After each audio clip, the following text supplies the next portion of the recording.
আমরা দেখছি বিভিন্ন জায়গায় অস্ত্রের মহড়া হচ্ছে।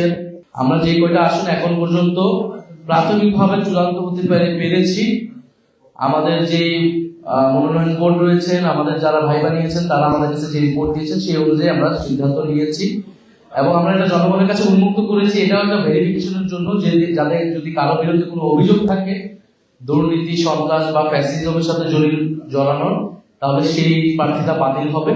এবং আমাদের এই প্রক্রিয়া কিন্তু চলমান আছে, চলমান থাকবে যতদিন আমরা চূড়ান্তভাবে 300 মনোনয়ন দিচ্ছি। ফলে যদি কেউ আমাদের দলের এখনো সুযোগ আছে, আমাদের দলের যেই জায়গায় নমিনেশন দেওয়া হয়নি বা দেওয়া হয়েছে সেই জায়গায় যদি আমরা আরো ভালো ক্যান্ডিডেট পাই বা কারো বিরুদ্ধে অভিযোগ থাকে তাকে বাতিল করা হবে। যেগুলোতে দেওয়া হয়নি সেখানে যদি কোনো ভালো ক্যান্ডিডেট আমরা পাই, যারা যদি আমাদের সাথে যোগাযোগ করে বা আমাদের সাথে যারা অলরেডি যারা 1600 নমিনেশন নিয়েছেন তাদের মধ্যে থেকে আমরা বিবেচনা করব। দ্বিতীয়ত,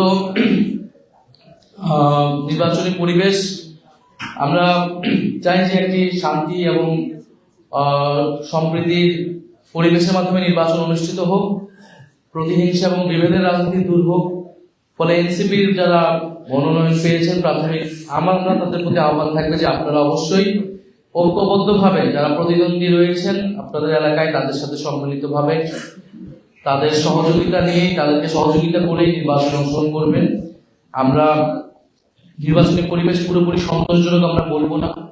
আমরা বিভিন্ন জায়গায় দেখছি যে আমাদের পোস্টার ছিঁড়ে ফেলা হচ্ছে এবং নির্বাচনী বিধান লঙ্ঘন করে নির্বাচনী প্রচারণার কাজ, পোস্টারিং বা টাকা খরচের যে বিষয়গুলো সেগুলো কিন্তু আস্তে আস্তে আমরা নির্বাচন কমিশনে বলে আসছি যে প্রার্থীদের যেই খরচের হিসাব সেটা যথাযথভাবে নির্বাচন কমিশন যাচাই বাছাই করে আদায় করে নেয়, তথ্যগুলো হলফনামার।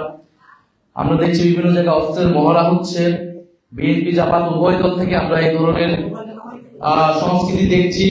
আমাদের সদস্য সচিব যখন সেটা একটা বক্তব্যের বিরোধিতা করেছে, জামাত ইসলাম থেকে সেটার প্রতিবাদ জানানো হয়েছে মিথ্যা। ফলে এই ধরনের কাজগুলো কিন্তু হচ্ছে।